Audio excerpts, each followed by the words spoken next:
Bab 5. Ketika nafas menjadi tasbih yang sunyi.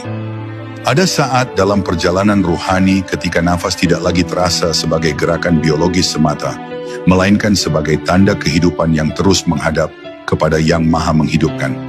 Pada tahap ini, manusia tidak lagi sekadar bernapas untuk bertahan hidup, tetapi hidup karena setiap nafas adalah izin yang terus diperbarui.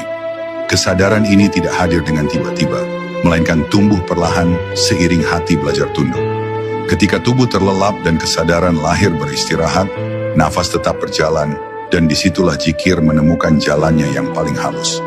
Tanpa lafaz, tanpa suara, tanpa kehendak sadar, nafas itu sendiri menjadi tasbih yang bergerak dalam sunyi.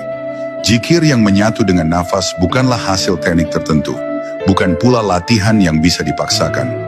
Ia adalah akibat alami dari hati yang telah lama menyadari ketergantungannya. Ketika seseorang benar-benar memahami bahwa hidupnya tidak berada dalam genggaman dirinya sendiri, maka setiap tarikan nafas terasa seperti anugerah, dan setiap hembusan terasa seperti pengembalian. Dari kesadaran inilah zikir lahir tanpa diperintah. Bahkan saat tidur, ketika manusia tidak lagi mengingat apapun, nafas tetap mengalir membawa pengakuan diam bahwa hanya Allah yang memberi hidup dan hanya kepadanya hidup kembali. Dalam keadaan terjaga, manusia sering mengira bahwa zikir harus diusahakan dengan sungguh-sungguh. Namun pada tingkat yang lebih dalam, zikir justru muncul ketika usaha mulai dilepaskan.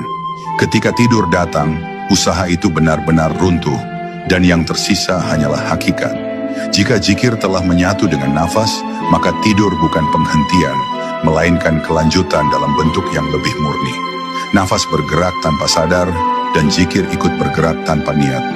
Inilah zikir yang paling jujur, karena tidak bisa dicemari oleh tujuan, tidak bisa dipengaruhi oleh ingin dilihat, dan tidak bisa dihentikan oleh lelah. Para arif memandang nafas sebagai saksi paling setia dari hubungan manusia dengan Tuhannya. Nafas tidak pernah berdusta, tidak pernah berhenti selama hidup masih dititipkan. Ketika zikir telah menyatu dengannya, maka hidup itu sendiri berubah menjadi ibadah yang tidak terputus. Bahkan dalam tidur yang paling dalam, ada irama halus yang terus berjalan, mengingatkan tanpa kata, menghadirkan tanpa bentuk. Jiwa mungkin tidak menyadarinya, tetapi efeknya terasa ketika terbangun. Hati lebih tenang, dada lebih lapang, dan pikiran tidak seberat sebelumnya. Semua itu bukan karena mimpi yang indah, melainkan karena zikir yang bekerja dalam diam. Maka jangan meremehkan nafasmu, dan jangan memisahkan antara hidup dan ibadah. Ketika zikir telah turun hingga ke tingkat nafas, tidur bukan lagi wilayah kelalaian, melainkan ruang aman bagi jiwa.